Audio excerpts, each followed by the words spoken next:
A primeira palavra de Cristo na cruz. Sermão pregado na manhã de domingo, 24 de outubro de 1869, por Charles Spurgeon, no Tabernáculo Metropolitano, Nevington, Londres. E dizia Jesus: Pai, perdoa-lhes porque não sabem o que fazem. Lucas 23, 34. Nosso Senhor estava suportando naquele exato momento as primeiras dores da crucificação. Os verdugos acabaram de meter os cravos em suas mãos e pés. Além disso, ele deve ter ficado grandemente deprimido e reduzido a uma condição de extrema debilidade pela agonia da noite no Getsemani, e pelos açoites, as cruéis zombarias que tinha suportado de Caifás, de Pilatos, de Herodes e dos guardiões pretorianos no decorrer de toda aquela manhã. No entanto, nem a debilidade do passado nem a dor do presente impediram que Jesus continuasse em oração. O Cordeiro de Deus guardava silêncio com os homens, mas não com Deus.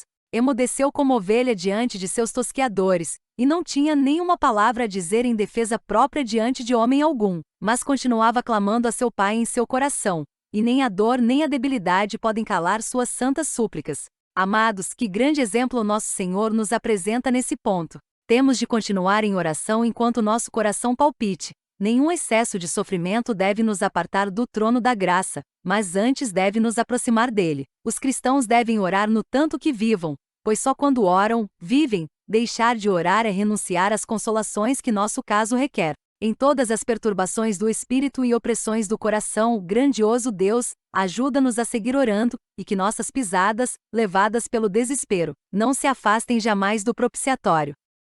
Nosso bendito Redentor perseverou em oração ainda quando o ferro cruel rasgava seus sensíveis nervos, e os repetidos golpes do martelo faziam que seu corpo todo tremesse com angústia, e essa perseverança se explica pelo fato de que tinha um hábito tão imaculado de orar que não podia deixar de fazê-lo. Ele tinha adquirido uma poderosa velocidade de intercessão que o impedia de se deter. Essas longas noites na fria borda do monte, os muitos dias que tinha passado em solidão, essas perpétuas aspirações que costumava elevar aos céus. Todas essas coisas tinha desenvolvido nele um hábito tão arraigado que nem mesmo os mais severos tormentos podiam deter sua força. No entanto, era algo mais que um hábito. Nosso Senhor foi batizado no espírito de oração. Esse espírito vivia nele, tinha chegado a ser um elemento de sua natureza. Ele era como essa preciosa espécie de árvore que, ao ser cortada pelo machado, não deixa de exalar seu perfume e que, de fato, produz com maior abundância devido aos golpes,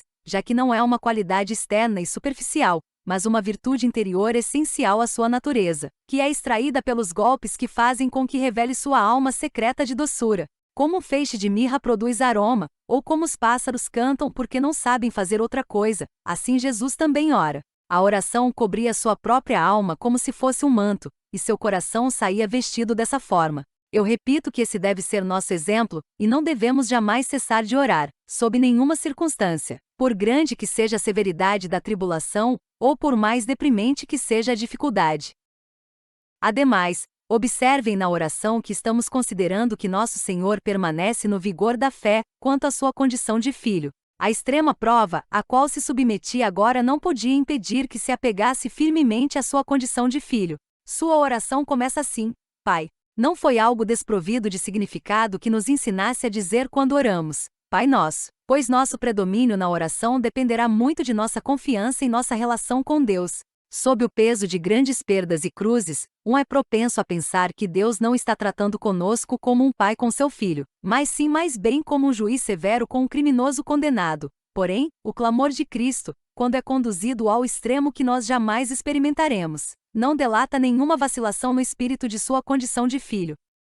Quando o suor sangrento caía rapidamente sobre o chão no Getsemani, seu clamor mais amargo começou assim: Meu Pai, pedindo que, se fosse possível, o cálice de fel passasse dele. Argumentava com o Pai como seu Pai, tal como o chamou uma e outra vez naquela escura e doída noite. Aqui disse outra vez nessa, a primeira das 7 palavras pronunciadas quando expirava: Pai. Oh, que o Espírito que nos faz clamar: Abba, Pai, não deixe nunca suas operações.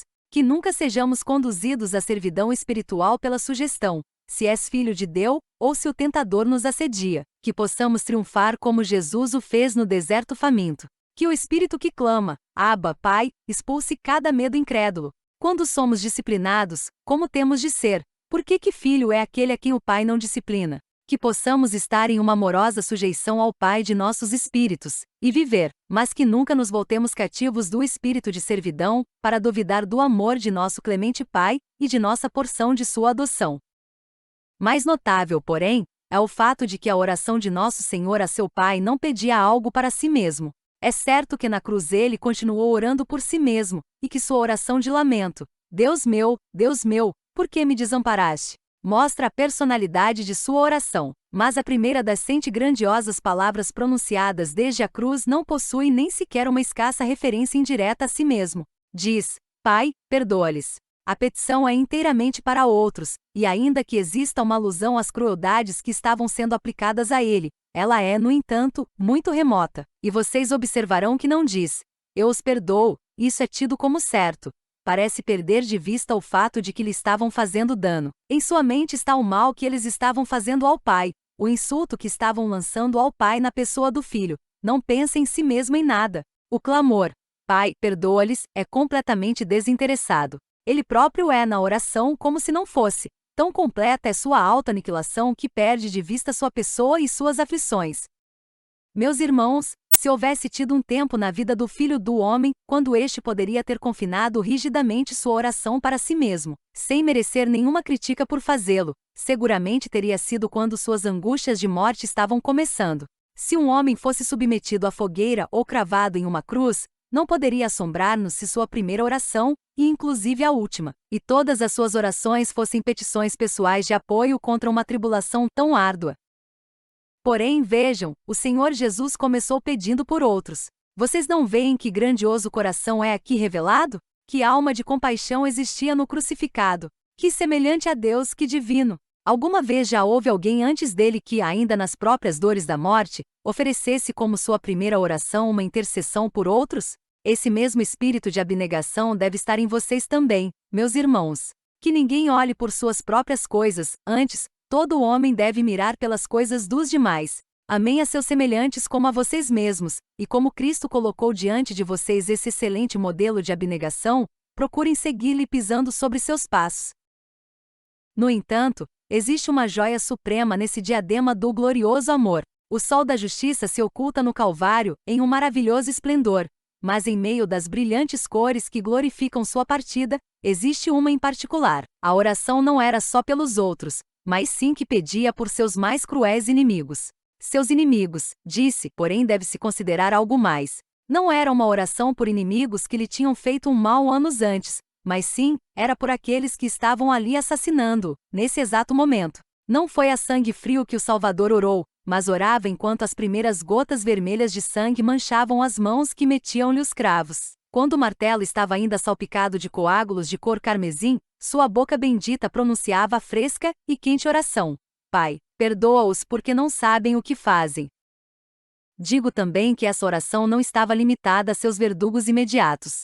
Eu creio que era uma oração de grande alcance que incluía aos escribas e aos fariseus, a Pilatos e a Herodes, aos judeus e aos gentios, sim, a toda a raça humana em certo sentido, pois todos nós estávamos envolvidos nesse assassinato, mas certamente as pessoas imediatas, sobre as quais foi pronunciada essa oração como precioso perfume de nardo, eram aquelas que estavam ali naquele momento cometendo o ato brutal de cravá-lo no madeiro maldito. Que sublime é essa oração quando é considerada a partir desse enfoque. Ela é única e está sobre um monte de glória solitária. Nenhuma outra oração como essa tinha sido orada antes. É certo que Abraão, Moisés e os profetas tinham orado pelos malvados, porém, não por homens perversos que tinham perfurado suas mãos e pés. É certo que os cristãos ofereceram essa mesma oração daquele dia em diante, tal como Estevão clamou: não lhes tome em conta esse pecado. E as últimas palavras de muitos mártires na fogueira foram essas palavras de piedosa intercessão por seus perseguidores.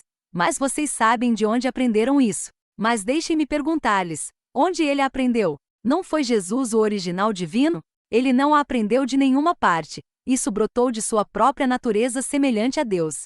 Uma compaixão peculiar para si mesmo ditou a originalidade dessa oração. A íntima realeza de seu amor lhe sugeriu uma intercessão tão memorável que pode nos servir de modelo, porém da qual não existia nenhum modelo antes. Penso que seria melhor que eu me ajoelhasse nesse momento diante da cruz de meu Senhor em vez de estar parado neste púlpito dirigindo-me a vocês. Quero adorar-lhe, Quero venerar-lhe no coração por essa oração. Ainda que não conhecesse nada mais exceto essa oração, devo adorá-lhe, pois essa súplica sem par pedindo misericórdia me convence da deidade de quem a ofereceu, de maneira sumamente contundente, e enche meu coração de reverente afeto.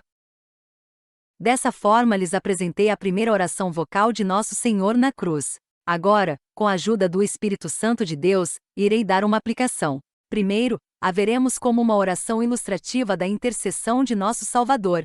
Em segundo lugar, consideraremos o texto como instrutivo para a obra da Igreja. Em terceiro lugar, a consideraremos como sugestiva para os não convertidos. Primeiro, meus queridos irmãos, vejamos esse texto tão maravilhoso como uma ilustração da intercessão de nosso Senhor.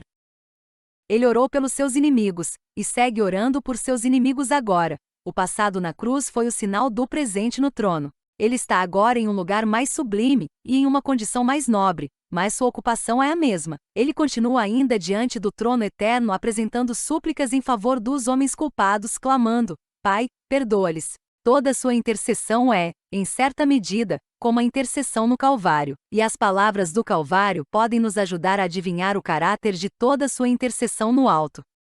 O primeiro ponto em que podemos ver o caráter de sua intercessão é esse, que é muito misericordiosa. Aqueles pelos quais nosso Senhor orou, de acordo com o texto, não mereciam sua oração. Não tinham feito nada que pudesse motivar nele uma bênção como recompensa pelos seus esforços em seu serviço. Pelo contrário, eram pessoas muito indignas que tinham conspirado para sentenciá-lo à morte. O tinham crucificado, e o fizeram de forma injustificável e malignamente. Estavam inclusive tirando-lhe naquele momento sua vida inocente. Seus clientes eram pessoas que, muito longe de serem meritórias, eram completamente indignas de um só bom desejo do coração do Salvador. Eles certamente jamais lhe pediram que Jesus orasse por eles. O último pensamento de sua mente era dizer-lhe: intercede por nós, moribundo rei. Oferece petições em nosso favor, Filho de Deus. Eu me aventuro a crer que a própria oração, quando foi ouvida por essas pessoas, foi ignorada ou passada por alto com depreciativa indiferença. Ou talvez foi tomada como um tema de zombaria.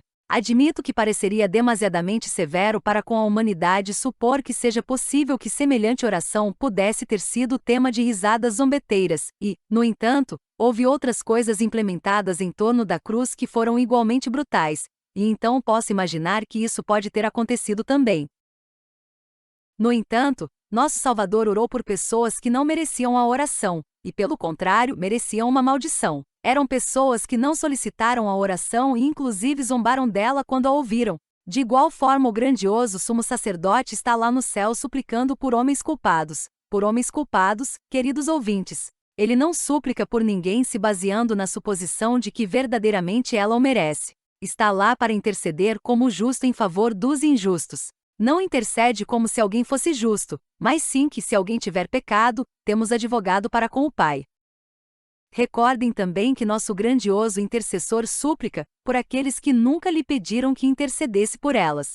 Seus eleitos são objeto de suas intercessões compassivas estando ainda mortos em delitos e pecados, enquanto eles zombam até mesmo de seu evangelho. Seu coração de amor está implorando o favor do céu para eles. Vejam então, amados, se tal é a verdade, que seguros estão de ter sucesso para com Deus aqueles que lhe pedem sinceramente ao Senhor Jesus Cristo que interceda por eles. Alguns de vocês, com muitas lágrimas e muita veemência, estiveram pedindo ao Salvador que seja seu advogado. Por acaso ele os rejeitará? É lógico pensar que possa fazê-lo. Ele intercede por aqueles que rejeitam suas súplicas. Com muito mais razão, o fará por você que as valoriza mais que o ouro.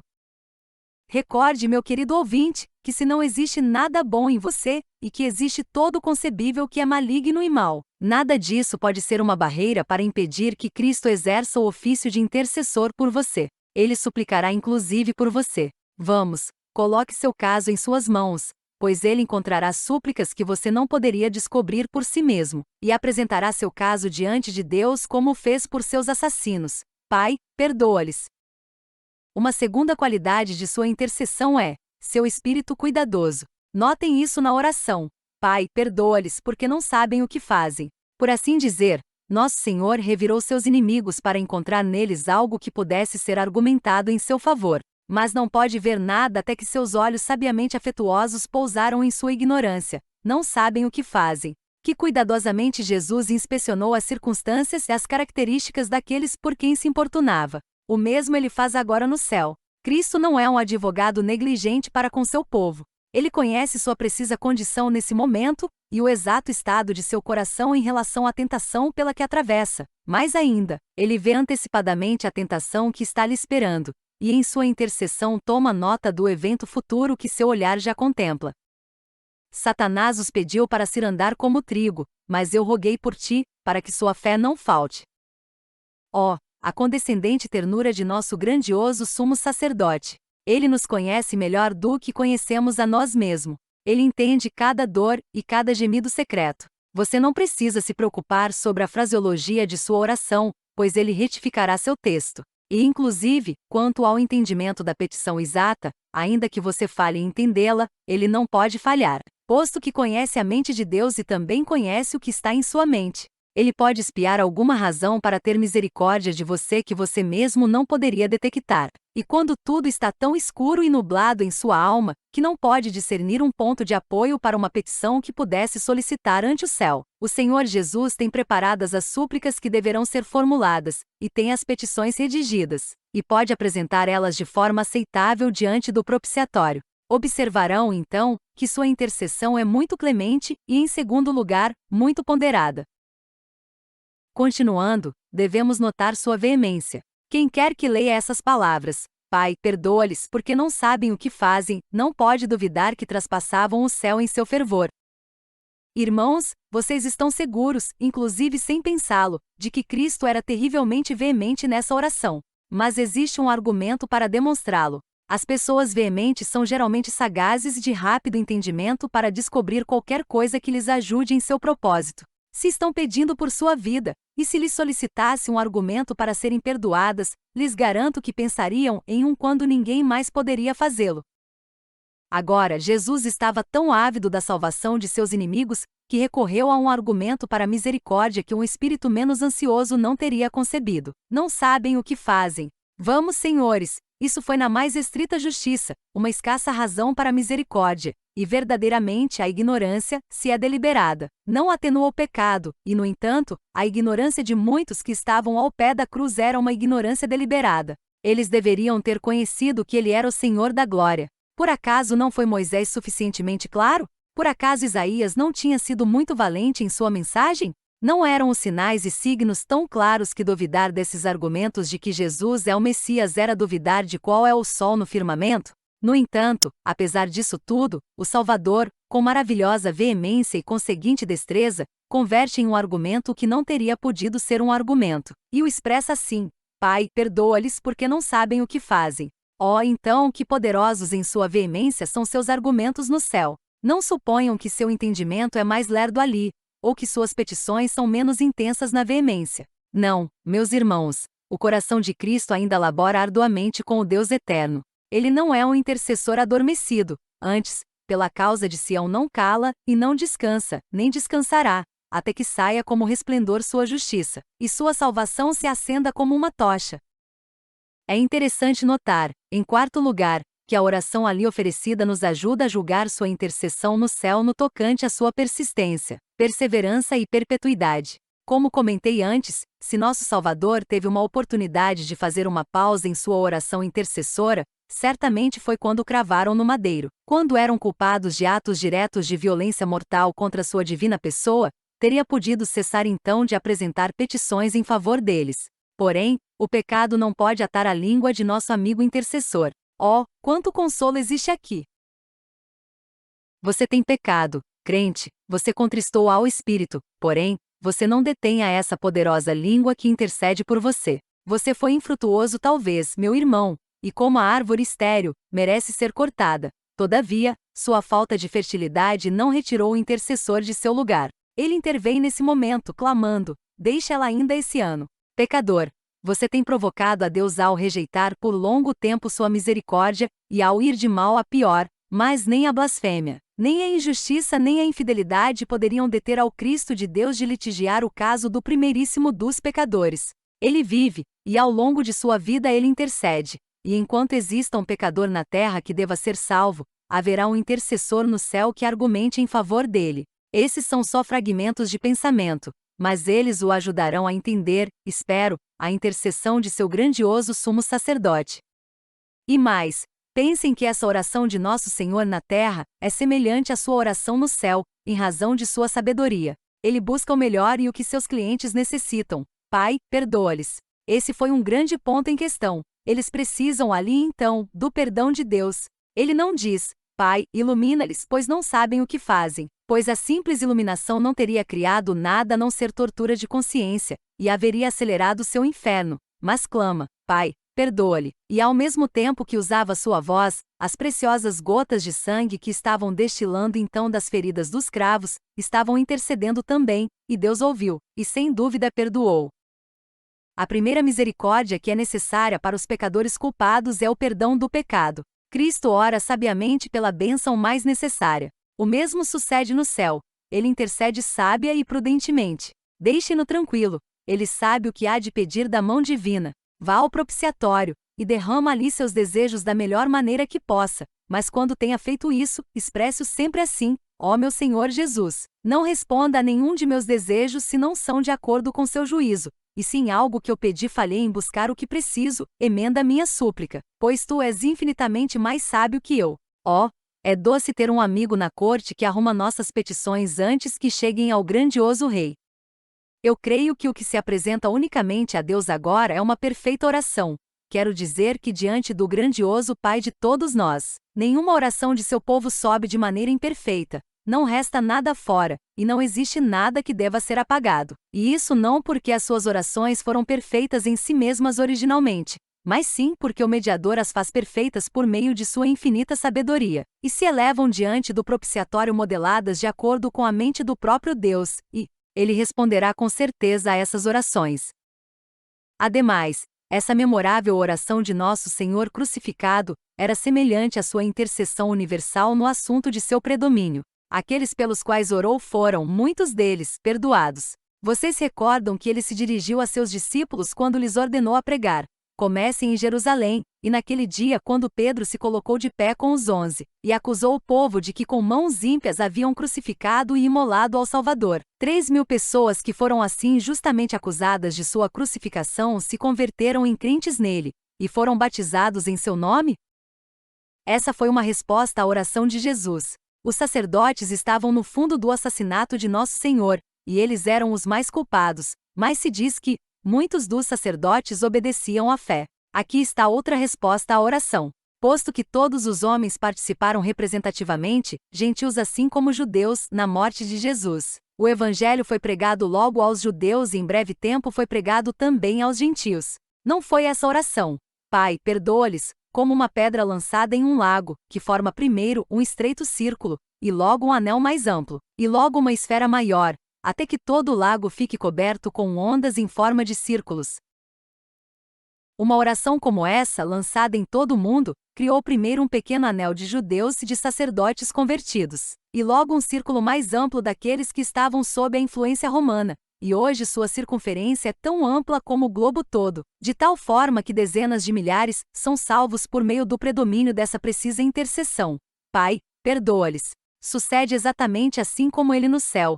Jamais intercede em vão. Com mãos sangrentas teve êxito. Com pés cravados ao madeiro, saiu vitorioso. Desamparado por Deus e desprezado pelo povo, triunfou com seus argumentos. Quanto mais agora que a tiara cinge suas têmporas, que sua mão sustenta o cetro universal, e seus pés estão calçados com sandálias de prata, e que ele é coroado Rei dos Reis e Senhor dos Senhores.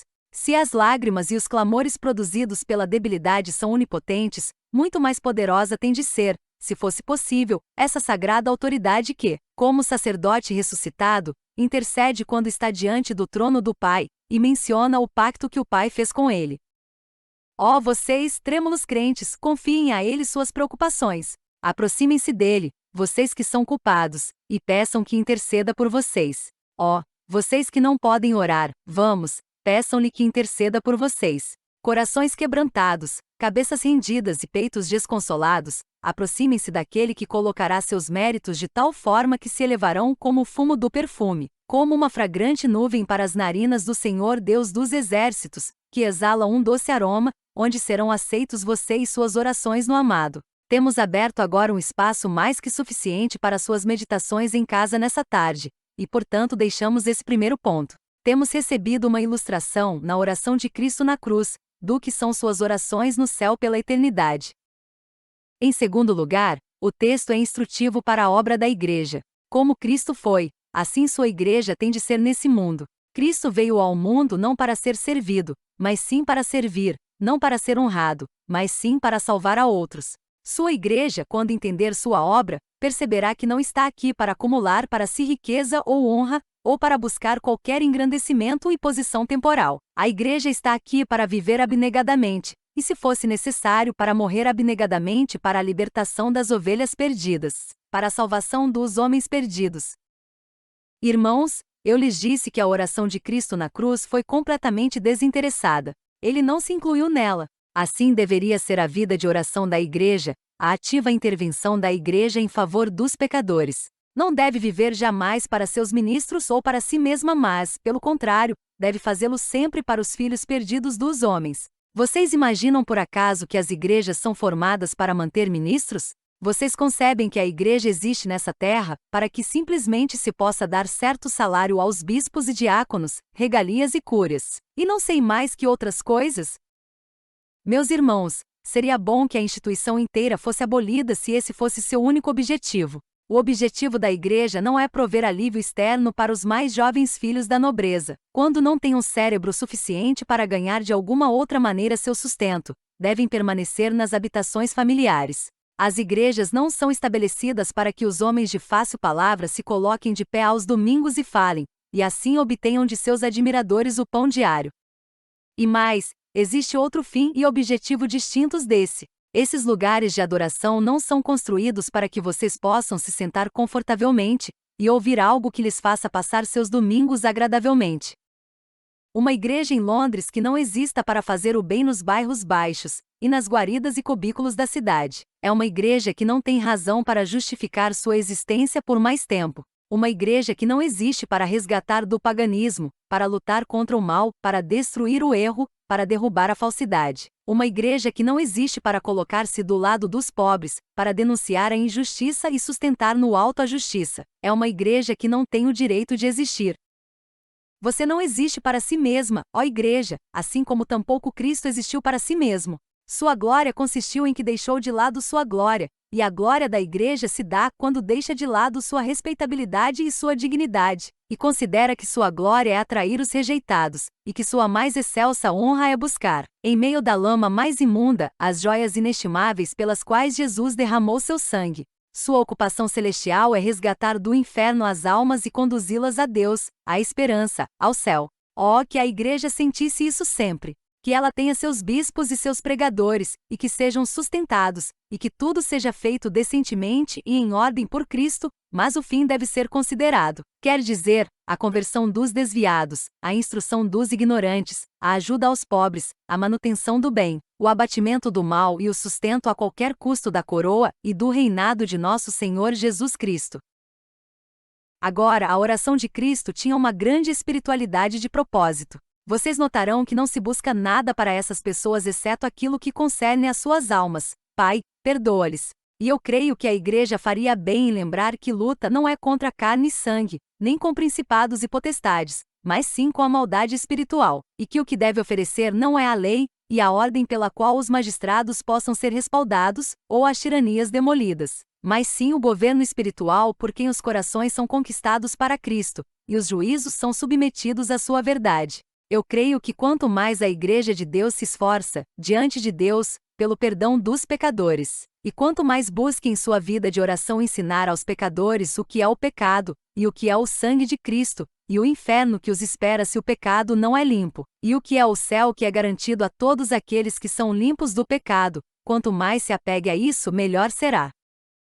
Prossigam como um só homem, meus irmãos, para assegurar a raiz do assunto no perdão dos pecados. Quanto a todos os males que afligem a humanidade, custe o que custar, participem na luta contra eles, A temperança deve ser mantida, a educação deve ser apoiada. As reformas políticas e eclesiásticas devem ser levadas adiante na medida do tempo e do esforço disponível. Mas a primeira ocupação de cada cristão e de cada cristã está com os corações e as consciências dos homens quanto à sua posição diante do Deus eterno, que nada os aparte de sua parcela de misericórdia para almas imortais. Esse deve ser seu único negócio. Devem dizer aos pecadores que o pecado os condenará, que só Cristo pode tirar o pecado, e devem fazer disso a única paixão de suas almas. Pai, perdoa-lhes, perdoa-lhes. Faça com que eles saibam como devem ser perdoados. Faça com que sejam realmente perdoados, e que eu não descanse a menos que eu seja um instrumento de condução dos pecadores para serem perdoados, inclusive os mais culpados deles. A oração de Nosso Salvador ensina à Igreja que, se bem é certo que seu espírito deve ser de abnegação e que seu propósito deve ser espiritual, o alcance de sua missão deve ser ilimitado. Cristo orou pelos malvados, e que reação vocês têm se eu digo que foi pelos mais malvados dos malvados, essa turba lasciva que rodeava sua cruz? Ele orou pelos ignorantes. Por acaso não disse, não sabem o que fazem? Ele orou por seus perseguidores. As próprias pessoas que estavam mais contra ele, estavam mais próximas de seu coração.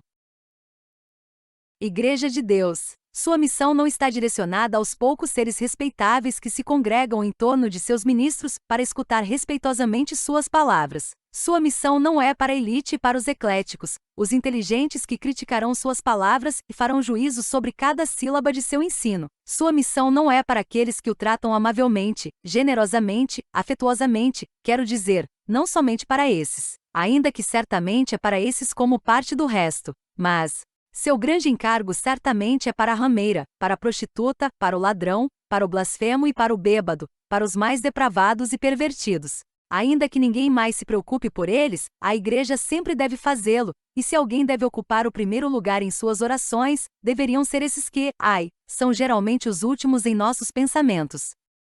Devemos considerar diligentemente aos ignorantes. Não basta que o pregador pregue de tal forma que os que são instruídos desde sua juventude possam entendê-lo. Ele tem que pensar naqueles para os quais as frases mais comuns da verdade teológica são tão carentes de significado como gíria de uma linguagem desconhecida. Ele tem que pregar com o objetivo de conseguir a mais mínima compreensão. E se os muitos ignorantes não se aproximam para ouvi-lo, ele deve usar os melhores meios que possa para induzi-los, e mais, para forçá-los a ouvir as boas novas.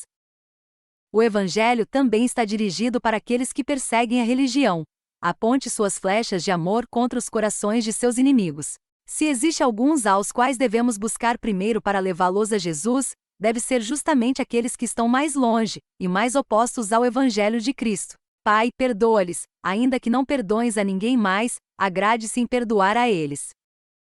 De igual forma, a Igreja deve ser veemente como Cristo o foi, e se o fosse, advertiria rapidamente qualquer base de esperança naqueles com que trata e observaria qualquer argumento que pudesse usar para sua salvação. A Igreja também tem de estar cheia de esperanças, e certamente nenhuma igreja teve jamais uma esfera mais esperançosa do que a Igreja da época presente. Se a ignorância é um argumento para com Deus, olhem aos pagãos desse tempo. Milhões deles jamais ouviram o nome do Messias. Perdoa-lhes, grandioso Deus, verdadeiramente eles não sabem o que fazem. Se a ignorância constitui alguma base para a esperança, existe suficiente esperança nessa grande cidade de Londres, pois, por acaso não temos centenas de milhares para os quais as verdades mais simples do Evangelho seriam as maiores novidades? É triste pensar que esse país ainda está sob o manto da ignorância. Mas o aguilhão de um fato tão terrível é entorpecido pela esperança quando lemos corretamente a oração do Salvador. Ela nos ajuda a esperar enquanto clamamos. Perdoa-lhes porque não sabem o que fazem. A atividade da Igreja tem de ser buscar aos mais caídos e aos mais ignorantes, e buscá-los perseverantemente. Ela não deve jamais deter sua mão de fazer o bem. Se o Senhor viesse amanhã, não existe razão para que vocês, pessoas cristãs, se convertam em meros faladores e leitores, reunindo-se para o consolo mútuo, e esquecendo-se das miríades de almas que perecem. Se fosse certo que esse mundo pode se fazer em pedaços em algumas semanas, que Napoleão III é a besta apocalíptica, ou se não fosse certo, não me importa absolutamente, isso não modifica meu dever em nada, nem muda meu serviço. Que meu senhor venha quando queira, pois enquanto eu trabalho para ele, estou pronto para sua vinda. O propósito da igreja segue sendo ainda de vigiar pela salvação das almas.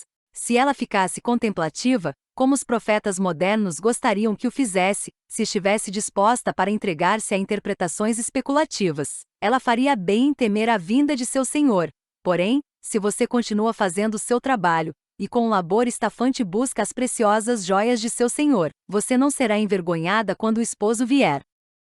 Meu tempo foi muito breve para um tema tão vasto como o que eu abordei, mas gostaria de poder dizer umas palavras que fossem tão fortes como o trovão, com um sentido e uma veemência tão poderosa como o raio. Gostaria de poder motivar a cada cristão aqui presente e avivar nele uma ideia correta do que é seu trabalho como parte da Igreja de Cristo.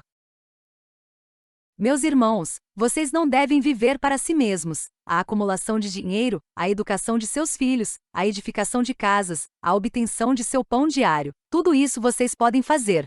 Mas tem de existir um propósito maior do que esse se vocês devem ser semelhantes a Cristo como deveriam, já que foram comprados com o sangue de Jesus. Comecem a viver para os outros, façam evidente para todos os homens que vocês mesmos não são o fim de tudo, nem o ser de toda a sua própria existência. Mas antes gastem o que é seu, e ainda vocês mesmos se gastarão do tudo para que pelo bem que fazem aos homens Deus seja glorificado e Cristo veja em vocês sua própria imagem e fique satisfeito. O tempo já me esgotou, mas o último ponto é uma palavra de sugestão para os não convertidos. Escutem atentamente essas frases. As farei tão suaves e condensadas quanto seja possível. Alguns dos presentes aqui não são salvos. Agora, alguns de vocês foram muito ignorantes e quando pecaram não sabiam o que faziam. Vocês sabiam que eram pecadores, sabiam disso, porém não conheciam o grande alcance da culpa do pecado. Não frequentaram a casa de oração por longo tempo, não leram suas Bíblias, não possuem pais cristãos. Agora estão começando a se ansiarem pelas suas almas. Lembrem que sua ignorância não os desculpa. De outra maneira Cristo não diria: perdoa-lhes, pois inclusive aqueles que não sabem o que fazem têm de ser perdoados. Daí que sejam individualmente culpados. Mas ainda assim essa sua ignorância lhes dá justamente um pequeno raio de esperança. Deus passou por altos tempos de ignorância, mas agora manda a todos os homens em todo lugar que se arrependam. Fazei, pois, frutos dignos de arrependimento. O Deus a quem esqueceram ignorantemente está disposto a perdoar e pronto a absolver. O Evangelho é justamente isso. Confiem em Jesus Cristo que morreu pelos culpados e serão salvos. Oh, que Deus os ajude a fazer isso essa manhã, e vocês se converterão em homens novos e mulheres novas. Uma mudança terá lugar em vocês igual que a um novo nascimento. Serão novas criaturas em Cristo Jesus. Porém, meu amigo, existem alguns presentes para os quais Cristo mesmo não poderia fazer essa oração, ao menos no sentido mais amplo. Pai, perdoa-lhes, pois não sabem o que fazem, pois vocês sabem o que fazem e cada sermão que ouvem, e especialmente cada impressão que é gravada em seu entendimento e em sua consciência pelo Evangelho aumenta sua responsabilidade, e lhes suprime a escusa de não saber o que fazem. Senhores, vocês sabem que aí estão o mundo e o Cristo, e que não podem ter a ambos. Vocês sabem que aí está o pecado e também Deus, e que não podem servir ambos. Vocês sabem que está aí o prazer do mal e os prazeres do céu, e que não podem ter aos dois. Oh, a luz que Deus lhes deu, que também se uma a seu espírito e lhes ajude a escolher aquilo que a verdadeira sabedoria os induzirá a escolher. Decidam hoje por Deus, por Cristo, pelo céu. Que o Senhor os conduza a decidir isso por causa de seu nome. Amém. Porção da Escritura lida antes do sermão. Mateus 23, do 1 ao 37. Muito obrigado por estar conosco até aqui. Nos ajude a divulgar essa mensagem, compartilhe com quem você ama. Inscreva-se em nosso canal para mais mensagens como essa. Que Deus te abençoe.